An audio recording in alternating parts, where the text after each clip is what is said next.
E aí, vamos pro quinto e penúltimo vídeo. Se Deus quiser, dessa história eu não vou mais me alongar, eu prometo.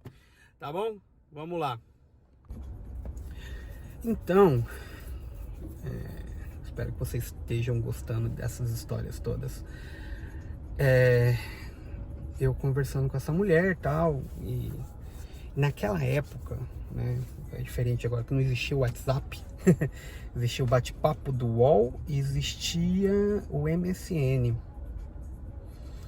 Eu criei um MSN falso para não deixar registrado lá em casa, né? E a gente começou a conversar, e dois adultos. A minha situação sexual em casa já tinha ido pro saco, então você sabe que ali o assunto começa a ir pro lado sexual. Claro, foi pro lado sexual. E cara, parece que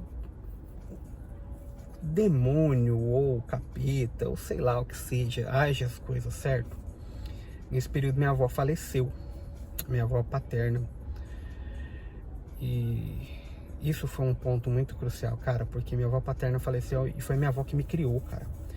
A mulher que eu mais tenho amor, acho que eu amo minha avó paterna mais do que a minha mãe, só pra vocês terem ideia de como que a situação é.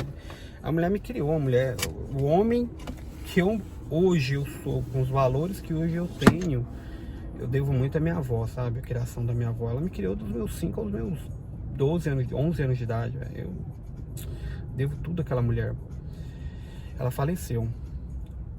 E você acredita, mano, que a minha esposa na época não foi no velório da minha avó? E por acima, e mais ainda, ela quase me impediu de ir, cara. Minha avó ia ser enterrada 1 hora da tarde, eram 11 horas, ela tava querendo que eu fosse fazer compra com ela e a mãe dela no mercado, mano. É foda, cara. Isso me deixou putamente chateado. E minha avó faleceu, passou um mês depois disso. Tem um problema lá, porque meus tios acharam que minha avó tinha uma grana para receber, acharam que a grana era alta, e meu pai, que morava no interior de Goiás, tava amarrando o processo, que não sei o que tava os documentos tudo lá. E falaram: Rafael, você é o único cara que pode resolver isso. Nisso eu já tinha saído do HSBC, tinha ido trabalhar no Santander, saí do Santander, fui trabalhar numa loja de material de construção. Aí eu falei assim, tá, eu vou tirar um final de semana que vou. Aí eu trabalhava até sexta-feira, até sábado. Eu saí quinta-feira e fui para São Simão. Só que eu passei em Goiânia antes, né? Então ele já viu o que aconteceu. Goiânia é onde a menina morava. Só pra vocês terem noção, essa menina não é minha tal esposa, tá, gente? Isso é uma outra história. E passei em Goiânia, aquela passadinha rápida de uma noite, e fui para São Simão. Cheguei lá, vi que os papéis, cara, a herança que eles falavam que tinham deixado era um seguro de vida de 8 mil reais para dividir entre 7 filhos. Ia dar 1.000 e pouquinho para cada um. Ou seja, nada. Tipo, gastei dinheiro à toa. Na volta, voltei para Campo Grande, passando por Goiânia de novo, mais uma noite. Aí essa menina falou assim: larga sua mulher e vem pra cá. Larga dela e vem. Não, mas não sei o que não dá, não tem trabalho. Falou, não.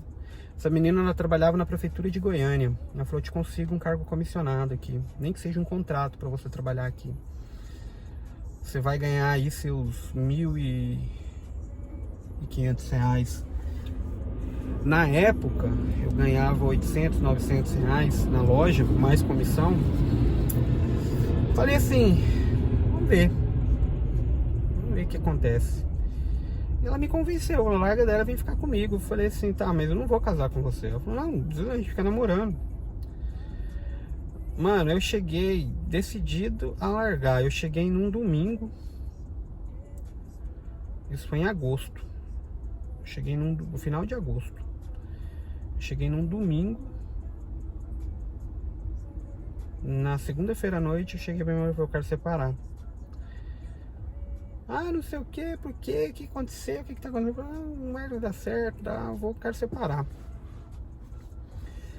Aí, enfim, não separou, não quis dar o divórcio, não quis separar. Eu falei: olha, então faz o seguinte, fica aí que eu vou pra Goiânia. Vou trabalhar lá e quando der você vai. Só que não era quando desse, ela ia não, eu ia ficar e nem ia chamar ela de volta, ia só falar, ó, acabou. O plano era esse, né? Tipo, eu tava me fudendo pras coisas. Eu tava me fudendo pra igreja também, entendeu? Por que eu tava me fudendo pra igreja? Cara, porque nesse período todo que as coisas aconteceram, nesse período todo que as coisas rolaram, eu não tive suporte algum da igreja pra saber como eu tava, mano. Não tive suporte da igreja, saca? Cara, quantas famílias eu dei suporte na igreja, quantas pessoas eu ajudei na igreja. E mano, quando eu mais precisei, a igreja não tava nem aí pra mim, velho. Não tava, cara. Tipo, eu não tô falando em questão de dinheiro, não tô questão de falar nada, não, cara. Cara, nunca foram lá em casa fazer uma reunião. Falou, vamos ver aí, como é que você tá, cara? Vamos comer um trem aqui, vamos lá pra casa, vamos fazer um jantar, tal. Como tá seu coração? Como que tá sua alma? Cara, nada aconteceu. Se não fosse... eu falo, cara, é aí que a gente vê os amigos. Se não fosse o Paulo Barbosa, eu acho que tinha sido bem pior as coisas. Porque o Paulo Barbosa passou a madrugada toda na noite que meu filho faleceu comigo. O Paulo Barbosa era o mais próximo que tinha de mim. O Paulo Barbosa, sempre que precisava de alguma coisa, ele estava comigo. Ele foi a primeira pessoa a chegar no hospital no dia que faleceu meu filho. Então assim, cara, eu tenho um amor muito grande pelo Paulo. O Paulo foi meu primeiro professor de escola dominical. Foi meu patrão uma época, eu trabalhei para ele, que ele tem uma empresa de decoração. Então assim, se não fosse esse irmão da igreja, eu acho que as coisas teriam sido bem pior, entendeu? Eu sofri muito, né, nesse período, cara. Então assim, eu falei, cara, não tem mais, sabe, eu não sei falar, caibo, não sei se é essa frase certa, mas em inglês seria I don't fit more here. Tipo, eu não tem mais lugar pra mim aqui, eu não tem como eu ficar aqui mais. E tipo, não tinha mais lugar pra eu ficar ali na igreja, porque eu não me via mais ali na igreja. A igreja tinha passado por uma reformulação, tinha feito algumas mudanças. Eu falei, cara, não me serve mais, sabe? Não é aquilo que eu tava na minha adolescência. Enfim, fui eu pra Goiânia, meu casamento acabou, né? Entrei num processo. A minha ex-mulher inventou dezenas de mentiras sobre mim para o pessoal da igreja. Falou que eu deixei dívidas de 13 mil reais para ela, sendo que na verdade eu deixei aluguel pago, dinheiro para as contas, para um mês. Deixei tudo, cara, né? E falou que eu tinha até comprado uma moto, mano. Eu nunca dirigi moto na minha vida. Eu fui aprender a dirigir carro em Goiânia, praticamente. De tão interessante que é isso. Enfim. Essa menina que eu me envolvi, ela não tinha religião. Ela professava ser Wicca. Pra quem não sabe o que é Wicca, é bruxa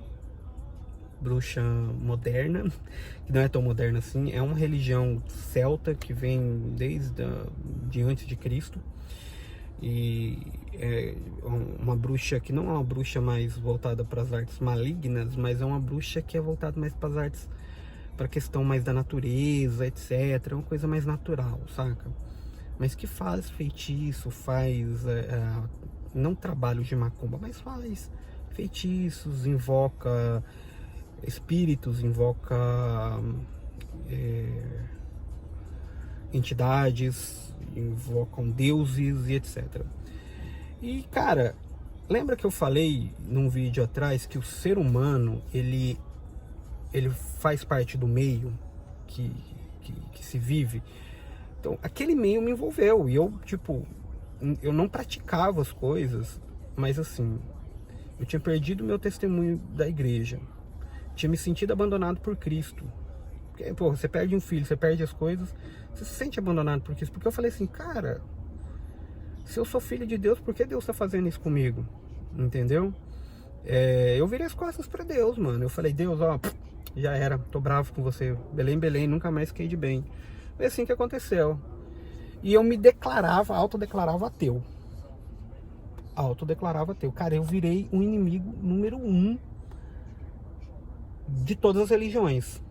Evangélicas, cristãs evangélicas, todas as religiões.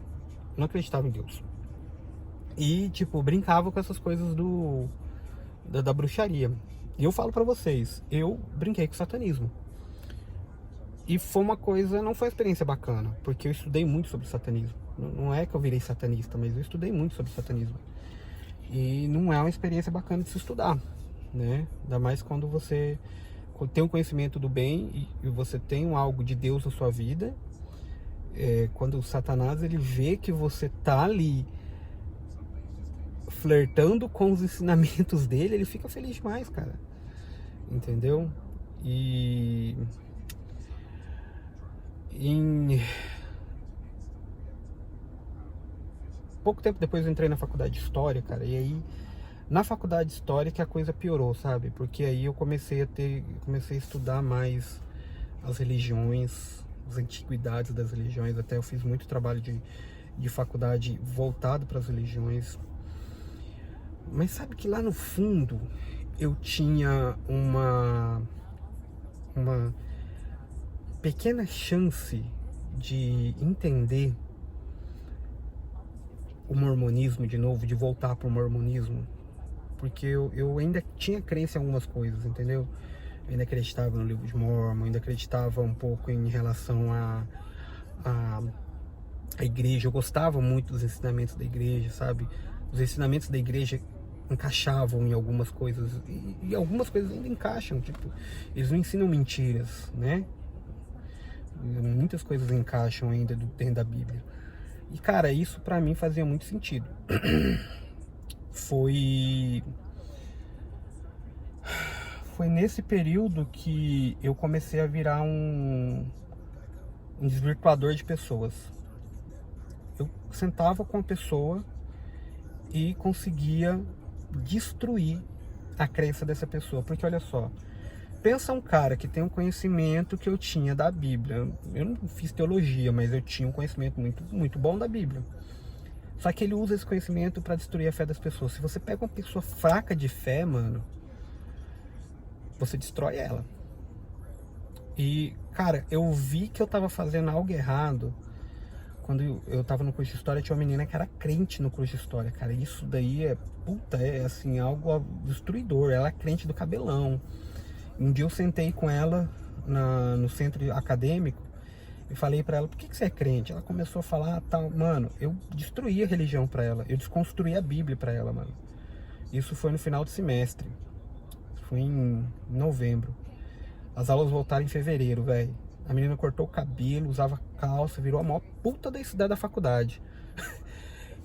Eu me senti culpado por isso, mano. Eu fiquei com dor na consciência. Eu falei, caralho, o que eu fiz, maluco? Entendeu? Eu acendi a fagulha que tava destruída na vida da menina. E, cara, nesse período, eu já tinha conhecido a minha atual esposa, né? Eu tinha conhecido minha atual esposa. Eu tinha me apaixonado à primeira vista por ela, mas só que eu não tinha terminado meu namoro com a outra lá porque ela me ameaçava de diversas formas para eu não terminar. Isso é uma história muito louca. Mas enfim, ela me ameaçava, eu sofria ameaças e eu era uma pessoa fraca. Eu sempre fui uma pessoa fraca em relação a isso, né? Com o tempo que eu me fortaleci. Só que tem um porém nessa história.